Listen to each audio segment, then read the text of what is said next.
Dans les années 90, la multiplication des jeux de baston a poussé les développeurs à trouver des moyens de se démarquer de leurs concurrents. L'avènement des consoles 32 bits et de la 3D a notamment vu la démocratisation des combats à l'arme blanche. Aux côtés des Toshinden, Star Gladiator ou encore Last Bronx, une série s'est particulièrement fait remarquer, la saga Soul Calibur, qui fit ses débuts sur arcade et PlayStation en 1996 sous le nom Soul Edge. Bienvenue sur la scène de l'histoire.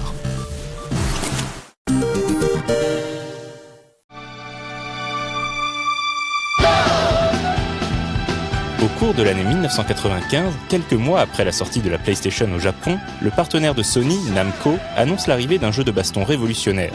Intitulé Soul Edge, il a pour ambition de redynamiser les jeux de combat. À l'image de Tekken, le titre est d'abord conçu sur System 11, une carte d'arcade basée sur le hardware de la PlayStation, avant d'être porté sur la console de salon. Dès ses prémices, Soul Edge a pour objectif de supplanter la référence du jeu de baston 3D, Virtua Fighter, tout en proposant une autre approche du fighting game.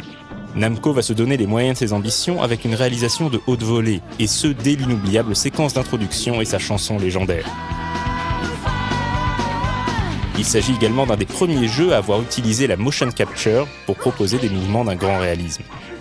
Dès le départ, les développeurs décident d'offrir une grande variété d'armes. Elles peuvent d'ailleurs se briser, obligeant le combattant à poursuivre à main nue. Soul Edge est également notable par le soin apporté à son histoire.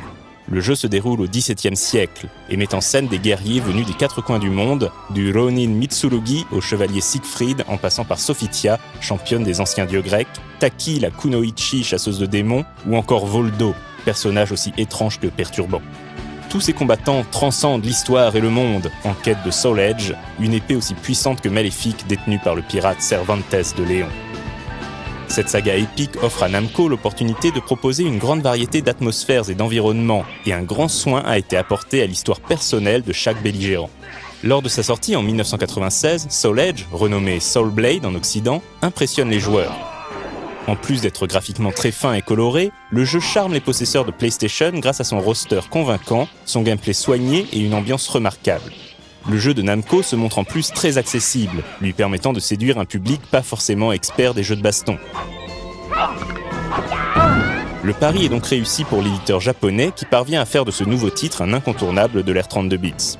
Et comme un succès en appelle un autre, Namco ne tarde pas à envisager une suite. The grueling battle ends with the victory of You win!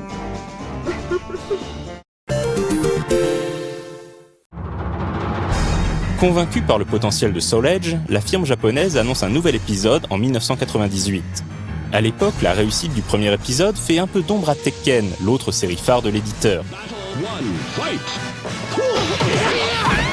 Plutôt que mettre les équipes en concurrence, la direction de Namco choisit la voie de la coopération et demande à ses employés de s'entraider. Les développeurs vont alors unir leurs compétences afin d'exploiter au mieux les derniers progrès technologiques. Cette alliance de talents va conduire à la création d'un jeu graphiquement spectaculaire, Soul Calibur. Soul Calibur voit d'abord le jour en arcade avant d'être porté sur Dreamcast. Au-delà de la qualité de sa réalisation, sa grande force réside dans la fluidité des enchaînements.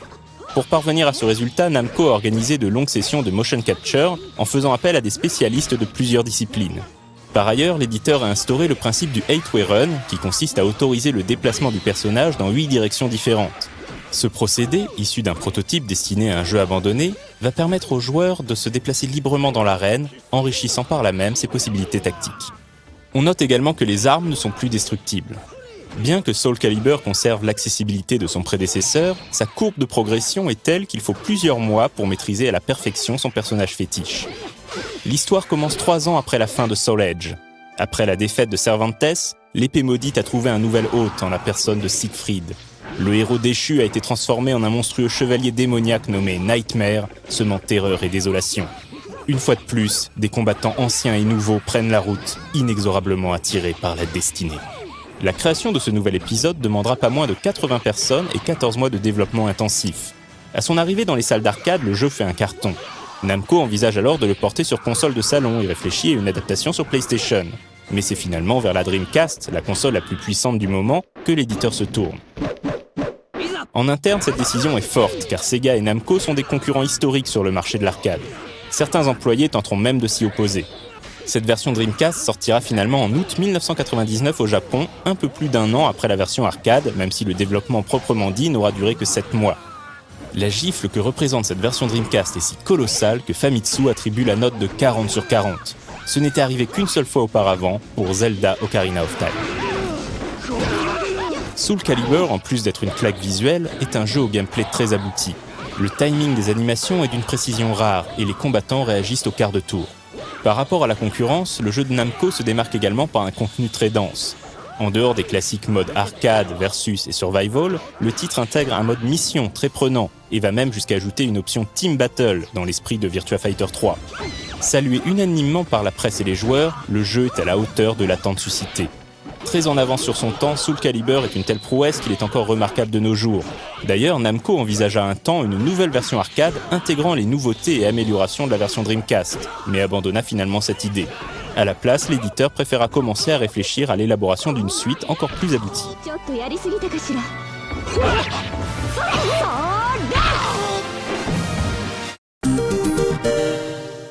Transcending history and the world. A tale of souls and swords, eternally retold.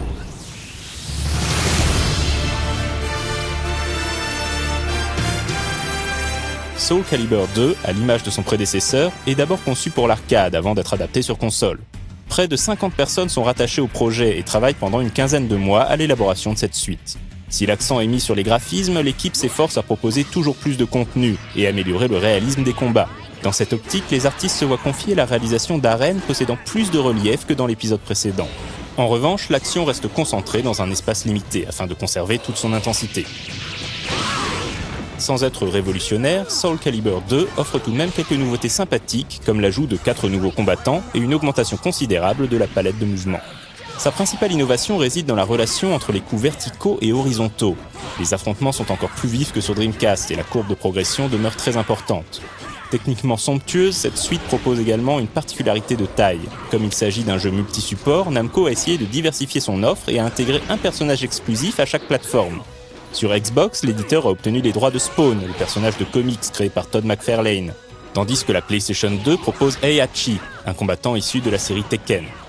Mais c'est sans doute sur GameCube que le bonus est le plus gratifiant. En accord avec Nintendo, les développeurs ont ajouté le personnage de Link de la série The Legend of Zelda. Avec son épée et son look, le héros de Hyrule s'intègre parfaitement à l'univers de Soul Calibur. Les joueurs peuvent même utiliser son arc et ses bombes. S'il n'a pas tout à fait l'aura de son prédécesseur, Soul Calibur 2 est une franche réussite et encourage bien évidemment la mise en chantier d'un nouveau volet.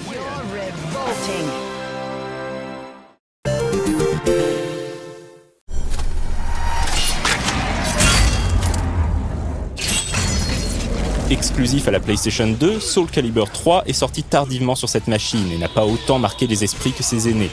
Il demeure malgré tout très agréable et rappelle par certains aspects Soul Edge, notamment au niveau de la narration. Au sein même de Namco, les développeurs regrettent néanmoins que le jeu n'ait pas été plus équilibré. Si les personnages inédits sont très sympathiques, la différence de puissance entre certains combattants s'avère trop criante. Soul Calibur 3 n'en reste pas moins réussi sur le plan technique avec des décors animés variés et des animations toujours aussi splendides. Les esprits chagrins regretteront un aliasing trop présent. Heureusement, Soul Calibur 3 se rattrape avec son contenu, aussi dense que pour ses prédécesseurs.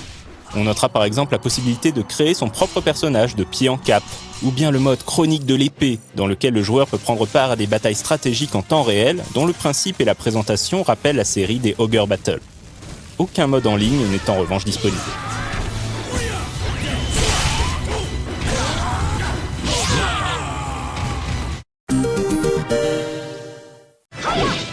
Après plusieurs épisodes supplémentaires, pour la plupart chroniqués sur No Life, la série Soul Calibur a commencé à perdre de sa superbe.